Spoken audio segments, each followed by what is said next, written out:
Well बाबा कैसे हो। Harry Potter season 1 का टीजर हमें मिल चुका है जो पूरा फोकस करके गया है सिर्फ कैरेक्टर्स इंट्रोडक्शंस के ऊपर।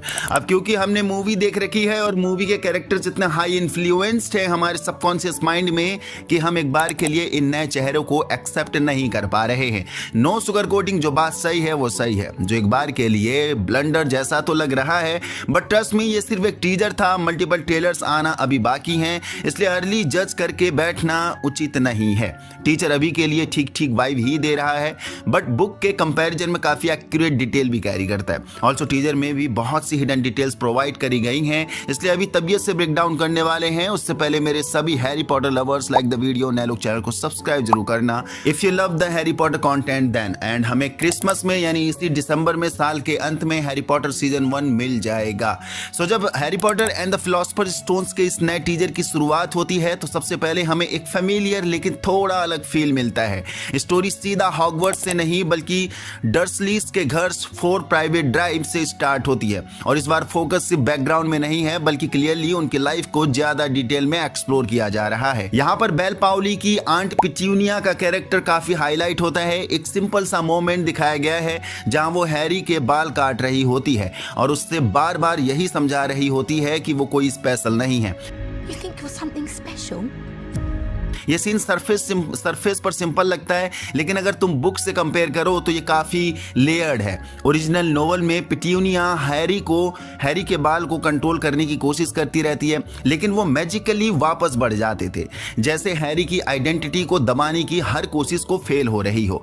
मूवी ने इस डिटेल को ऑलमोस्ट इग्नोर कर दिया था, लेकिन सो क्लियरली उस ओरिजिनल टोन को वापस ला रहा है। इसी घर के अंदर एक और चीज नोटिसेबल है, डर्सलीज का पोर्ट्रेयल इस बार वो कार्टूनिस्ट या ओवर द टॉप नहीं लग रही हैं, बल्कि काफी ग्राउंडेड और रियलिस्टिक फील दे रही हैं। उनके कपड़े, घर का इंटीरियर और ओवरऑल बिहेवियर एक typical 90s British middle class family जैसा लगता है। ये चेंज इंपॉर्टेंट है क्योंकि बुक में शुरुआत में एग्जैजरेटेड थे, लेकिन जैसे जैसे स्टोरी आगे बढ़ती है उन्हें थोड़ा रियलिस्टिक बनाना जरूरी हो जाता है।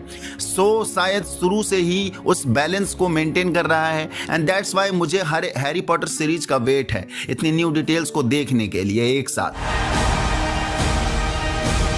और इसी ग्राउंडेड सेटअप के बीच एंट्री होती है निक फ्रॉस्ट के हैग्रिड की, रूबियस हैग्रिड, जो मेरा काफी फेवरेट कैरेक्टर रहा है हैरी पॉटर यूनिवर्स में। जब वो हैरी को बताता है कि तुम एक विजार्ड हो तो वो सिर्फ एक रिवील नहीं होता बल्कि पूरी दुनिया शिफ्ट हो जाती है। यहाँ से स्टोरी ग्रेजुअली नॉर्मल वर्ल्ड से मैजिकल वर्ल्ड की तरफ मूव करती है, लेकिन इंटरेस्टिंग बात यह है कि इस ट्रांजिशन को जल्दी जल्दी नहीं करता है। मीन स्पेस के साथ एक अच्छी टाइमिंग के साथ हर एक कैरेक्टर्स के साथ रुक रहा है, और यही तो चाहिए हमें एक अपने फेवरेट कैरेक्टर्स के लिए ज्यादा screen time. Your parents were the kindest, bravest, funny, and clever. इसका सबसे बड़ा एग्जाम्पल है हैरी का स्कूल लाइफ। ट्रेलर में हमें डडली और उसके फ्रेंड को हैरी को बुली करते हुए दिखाया गया है। ये छोटी सी डिटेल लग सकती है, लेकिन बुक में ये चीज़ सिर्फ मेंशन होती थी, प्रॉपरली दिखाई नहीं गई है। सो इसको एक्टिवली एक्सप्लोर कर रहा है जिससे हैरी की लोनलीनेस और आइसोलेशन और क्लियरली समझ में आए हम सभी को। साथ ही ये डडली के फ्यूचर आर्क का भी एक सब्टल सेटअप है, क्योंकि आगे चलकर उसका कैरेक्टर थोड़ा चेंज होता है। And you're going to start acting like one.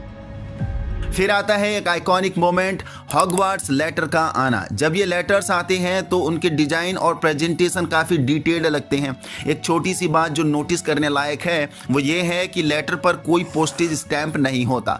Normal दुनिया के हिसाब से इसका मतलब है कि किसी ने इसे पर्सनली डिलीवर किया है हैरी पॉटर के लिए, लेकिन एक्चुअली ये पूरे मैजिक का पार्ट है। ये वही स्मॉल वर्ल्ड बिल्डिंग डिटेल है जो हैरी को इतना इमर्सिव बना देती है। You.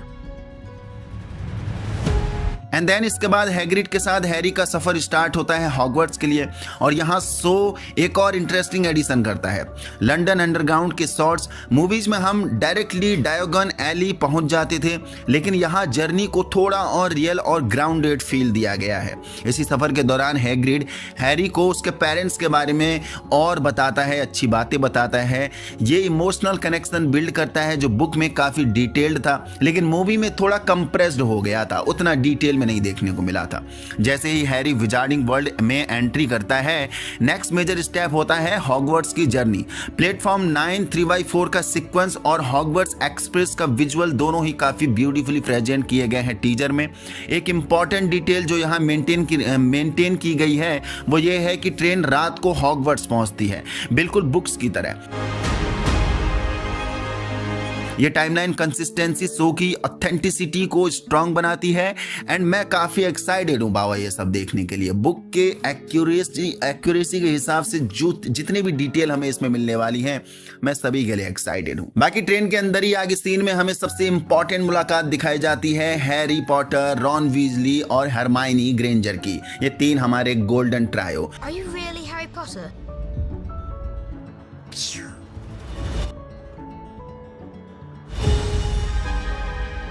रॉन का रोल एलेस्टर स्टाउट प्ले कर रहे हैं और हरमाइनी ग्रेंजर का रोल कर रही हैं अरेबेला स्टैंटन। ये सीन ट्रेलर के एंड में रखा गया है जो एक स्मार्ट नैरेटिव चॉइस है।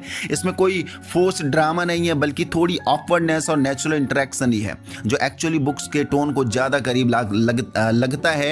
एंड ये आइकॉनिक ट्रायो देखकर बाय गॉड आंख में आंसू आने की कोशिश हुई है। हैरी, रॉन एंड हरमाइनी की कास्ट काफ़ी परफेक्ट देखने को मिल रही है। यस, थोड़ा हरमाइनी ग्रेंजर की कास्ट अलग देखने को मिली है, बट मे भी हम जब इन्हें आगे देखेंगे, जब इनके साथ टाइम स्पेंड करेंगे तो ये शायद हमें अच्छे लगने लग जाएंगे, क्योंकि मूवी में ये ट्रायो काफी दमदार था। एमा वॉटसन का हरमाइनी ग्रेंजर मुझे नहीं लगता कि ये रिप्लेस हो पाएगा अरेबेला स्टैंटन से, बट मे भी अगर इसकी एक्टिंग दमदार निकली तो एमा वॉटसन को ये शायद रिप्लेस कर सकती है, बट वो काफी दमदार ट्रायो था। देन आगे सीन में हॉगवर्ट्स पहुंचने पर सो एक और स्मार्ट डिसीजन लेता है। वो पूरे कैसल एक ही बार में रिवील नहीं करता, इंस्टेड हमें एंट्रेंस हॉल की झलक मिलती है जहां से स्टेयरकेसेस और अंदर का स्ट्रक्चर काफी ग्रैंड और डिटेल्ड लगता है। ये slow reveal approach anticipation build करता है। यस, नॉस्टैल्जिया पार्ट भी हिट होता है यहाँ पर। इसके बाद ग्रेजुअली हमें प्रोफेसर से इंट्रोड्यूस कराए जाते हैं।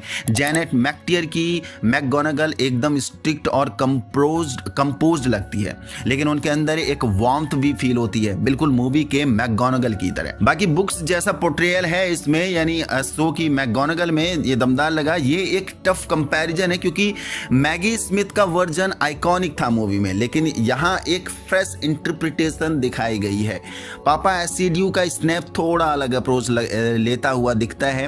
एक छोटा सा सीन जहाँ वो ल्यूमस यूज कर रहा है, शायद उस मोमेंट का हिंट है जब वो हैरी के आसपास होता है, जब हैरी इनविजिबिलिटी क्लोक के अंदर होता है। बुक में स्नेप की एबिलिटी होती है हैरी के माइंड को सेंस करने की, और सो शायद साइकोलॉजिकल लेयर को और एक्सप्लोर करेगा इसी। बट स्नेप थोड़ा गड़बड़ कर सकता है। ये कैरेक्टर अभी के लिए मजा नहीं आया स्नेप के रोल में। स्नेप वाकई में बहुत लीजेंडरी कैरेक्टर रहा है हैरी पॉटर यूनिवर्स का। मैं दुआ करूंगा कि एसिड्यू इस रोल की धज्जियां ना उड़ाए। एंड देन आगे आता है ओलिवेंडर का सीन जहां एंटन लीजेर हैरी को उसका वैंड देता है। ये एक आइकॉनिक मोमेंट है, लेकिन ट्रेलर में लाइटनिंग थोड़ी डार्क होने की वजह से इसका इम्पैक्ट थोड़ा कम फील होता है। ये एक्चुअली पूरे टीजर का एक कॉमन स्टाइलिस्टिक चॉइस है। म्यूटेड कलर और slightly darker tone. Hogwarts life को लेकर भी शो का अप्रोच क्लियर है। यहाँ सिर्फ मेन प्लॉट नहीं बल्कि डेली लाइफ का भी इंपॉर्टेंस दिया गया है। हमें हार्बोलॉजी क्लास के शॉट्स मिलते हैं और एक और क्लास के ग्लिम्स भी मिलता है जहां रॉन सोता हुआ दिख सकता है, जो लाइकली हिस्ट्री या फिर मैजिक की क्लास हो सकती है। ये सब एलिमेंट्स बुक के वर्ल्ड को प्रॉपरली अडॉप्ट करने की कोशिश करते हैं। इसके बीच हमें ड्राको मैल्फॉय और उसके फ्रेंड्स क्रैब और गोयले की भी झलक देखने को मिलती है, जो अर्ली कॉन्फ्लिक्ट बिल्ड करते हैं। ये कैरेक्टर्स हैरी की हॉगवर्ट्स जर्नी में एक कांस्टेंट टेंशन क्रिएट करते हैं, जो हमने मूवी में भी देखा है। And yes, Draco Malfoy looks bad as bully. ये बंदा धमाल कर सकता है सीरीज में। ड्राको यहाँ और ज़्यादा डिटेल्ड एंड ज़्यादा स्क्रीन टाइम के साथ हमें देखने को मिल सकता है। मतलब ड्राको की एक पर्सनल लाइफ भी यहाँ देखने को मिलेगी हमें, जो हमने पहले भी डिस्कस कर रखी है। एंड फिर बात करते हैं डंबलडोर की। यस, जहाँ जॉन लिथगो का वर्जन काफ़ी प्रॉमिसिंग लगता दिखा है। सबसे इंटरेस्टिंग बात यह है कि ये शो उनकी स्टोरी को एक्सपेंड करेगा पर्सनल लेवल पर, स्पेशली हॉक्रक्सेस और पेंसिव के थ्रू उनके पास्ट को एक्सप्लोर करते हुए। ट्रेलर में वो पेंसिव यूज करते हुए दिखते हैं, जो clear clearly future story telling का एक मेजर हिंट है। अगर ओवरऑल विजुअल स्टाइल की बात करें तो ये शो मूवीज से काफी डिफरेंट अप्रोच भी लेता दिख रहा है। मूवी में शुरुआत में टोन काफी लाइट और मैजिकल था और धीरे धीरे डार्क होता गया। यहाँ स्टार्टिंग से ही टोन थोड़ा मैच्योर और ग्राउंडेड रखा गया है। इसका रीजन सिंपल है, ये सीरीज उन लोगों को टारगेट कर रही है जो हैरी पॉटर के साथ बड़े हुए हैं और अब वो अपने बच्चों के साथ ही इस वर्ल्ड को दोबारा एक्सपीरियंस करना चाहते हैं। यस, मैं उस समय बहुत छोटा था जब हैरी पॉटर मूवी आई थी 2001 के टाइम पर, बस छोटे से ही थे, 3 4 5 साल के बस। साथ ही कुछ जगहों पर मूवी से इंस्पायर्ड भी लगता है जो नेचुरल है, लेकिन काफ़ी एलिमेंट ऐसे हैं जो इसे अलग आइडेंटिटी देते हैं। डर्सलीज का रियलिस्टिक पोर्ट्रेल, हॉगवर्ट्स की डिटेलिंग और डेली लाइफ का एक्सपेंशन, ये सब इस अडाप्टेशन का एक नया फील देते हैं। एंड में जब रिलीज कंफर्म होती है क्रिसमस 2026 यानी इसी साल के अंत में ये शो हमें मिलने वाला है, तो ये क्लियरली एक ऐसा प्रोजेक्ट लगता है जो सिर्फ नॉस्टैल्जिया पार्ट पर डिपेंड नहीं कर रहा है बल्कि जेन्युइनली एक फेथफुल और डिटेल्ड एडाप्टेशन बनने की कोशिश कर रहा है। यस, इसी साल के अंत में यानी क्रिसमस में हमें ये सीरीज मिलने वाली है यानी सीजन 1। एंड मैं आपको बता दूं हैरी पॉटर के पूरे 8 सीजन आने हैं, मतलब आने वाले 8-10 साल तक ये सीरीज हमें देखने को मिलने वाली है। बहुत बड़े कंटेंट है, just like Game of Throne जो हमें 8 सीजन हमें देखने को मिले थे। अपने जितने भी ये हरमाइनी ग्रेंजर, हैरी पॉटर, ये सारे बच्चे हमें हमारी आंखों के सामने बड़े होते हुए दिखेंगे।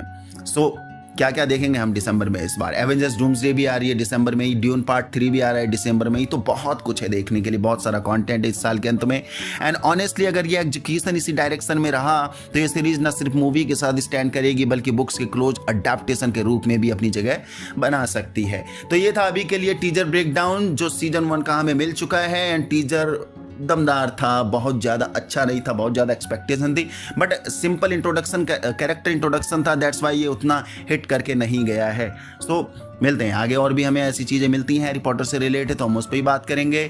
यहाँ तक पहुँच गया था, वीडियो पसंद है लाइक कर दीजिए, नया चैनल को सब्सक्राइब कर दीजिए। आपको कैसा लगा Harry Potter the philosophers stone season 1 का टीजर जरूर बता के जाना नीचे कमेंट बॉक्स पर।